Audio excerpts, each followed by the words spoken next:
See, I gotta draw a line, I can't take it no more. If you ain't down with revolution, what you waiting for? Making money for suckers and not communities poor. Ripping flags off of coffins, man, this ain't our war. Colonized and terrorized by the world's biggest killers. The US government, the biggest weapon and drug dealers. Filling prisons with children, incarcerating the future. MySpace and Facebook got us stuck on computers. Stuck on stupid bumping music that's abusive to the shorties. And the nonsense that you're spitting, they just listen and absorbing. I've been dormant, I've awoken, I'm a giant, I'm ready. I'm with the Apple and Oaxaca and we hold the machetes. I rock hard like Palestinian children holding slingshots. Hello and welcome. Thank you for joining us in this very special and urgent broadcast brought to you by MNN and the Ostos 111 Grand Jury Resistance Campaign. My name is Diego Gerena-Quinones. I am a Boricua resident of East Harlem and El Barrio, activist and SUNY New Paltz graduate with a degree in political science and black studies. I will be moderating our discussion today on the issue of grand jury subpoenas and repression as part of an effort to educate and protect citizens from various forms of harassment by government agencies. I am joined today by our diverse panel of legal experts, activists, and journalists from the New York City area to discuss the recent FBI activities involving the subpoenaing of 3 young Puerto Rican culture and social workers in connection with the broader movement for Puerto Rican independence. It is the belief of many that these latest sweeps are part of a larger historical effort to suppress political movements dating back to the early 1930s in the Puerto Rican movement. And this movement has been part of a repression that occurred with the 1960s Black Power movement, the indigenous and Mexican and Puerto Rican movements, with the intent to politically cause harm to the leadership of these struggles. With me today are Hector Soto, a New York-based civil rights attorney. Presently, he is a senior fellow with the National Institute for Latino Policy, a Latino think tank working on civil rights and criminal justice issues that impact the Latino community. He is also currently an adjunct professor at John Jay College of Criminal Justice, where he teaches courses on the Latino experience with the U.S. criminal justice system and civil rights matters. Mr. Soto has also been involved as an attorney and advocate on matters related to police oversight, police accountability, and police community relations. Robert Boyle, attorney, member of Executive Committee of New York City Chapter on the National Lawyers Guild, former staff attorney at the NLG Grand Jury Project, represented numerous individuals subpoenaed to grand juries and author of a legal treatise on representation of witnesses before federal grand juries. Mariposa is an award-winning Nuyorican poet from the South Bronx. She is also a writer, educator, playwright, actress, visual artist, and human rights activist. Mariposa has performed at colleges and universities throughout the United States, the Nuyorican Poets Cafe, and at the 2001 Essence Music Fest in New Orleans, where she, in the words of Essence Magazine's Suzanne Taylor, mesmerized an audience of 5,000.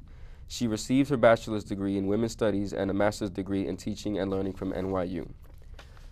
Rafael Merino Cortez is the editor of New York Latino Journal, a web-based magazine focusing on the political, economic, and cultural experience of Latinos in New York and abroad. He is also a graphic designer and photographer. After heading the media operations of a public schools program in New York City for 8 years, he opened his own media firm, Grupo Huracan, to focus on commercial, educational, cultural work in New York and Latin America. Mr. Merino has been an active member of the Community Board 11, which covers the Spanish Harlem area of Manhattan.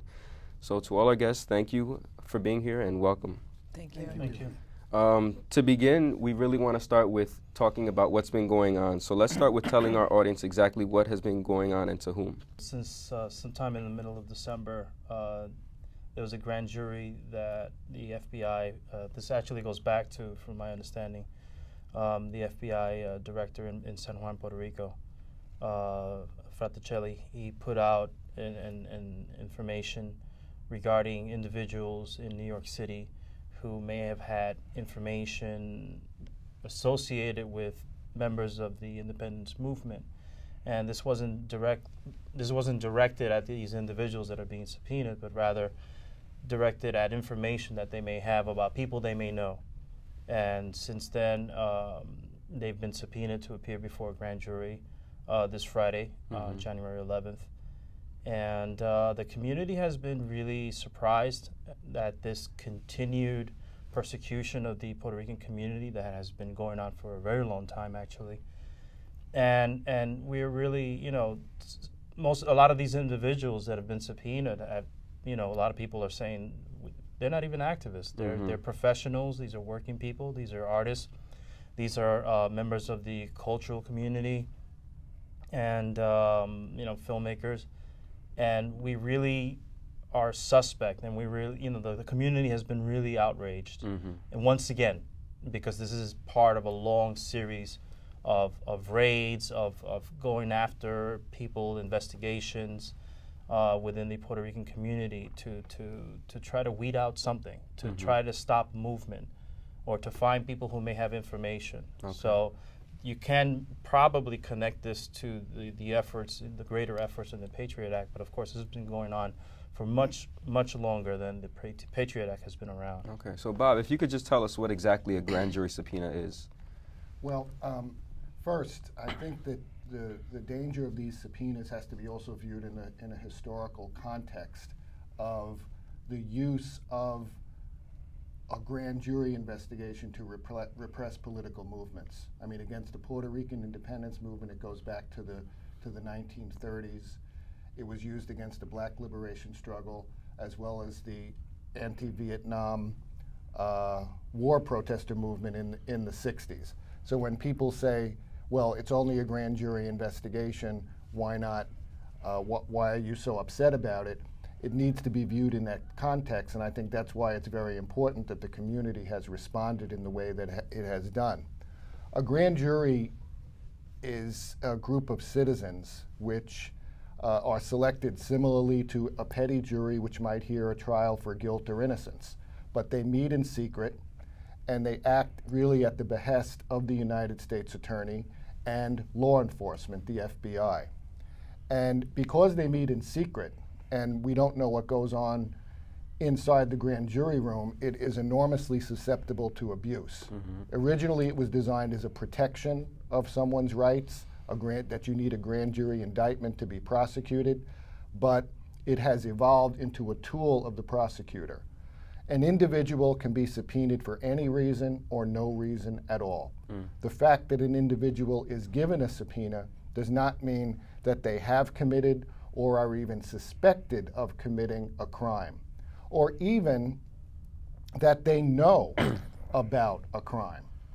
Someone could be subpoenaed simply to provide information on other people and they don't even have information on any criminal activity. And that is why it is so susceptible to abuse and has been used by the U.S. government in the past, and obviously once again, to repress legitimate political movements. So, Mariposa, in your opinion, what has been the community's response to these latest grand jury subpoenas? The community's response, and by community I mean teachers, young people. It's been an intergenerational response.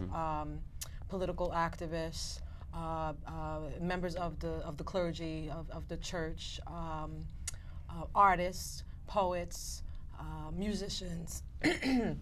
People have come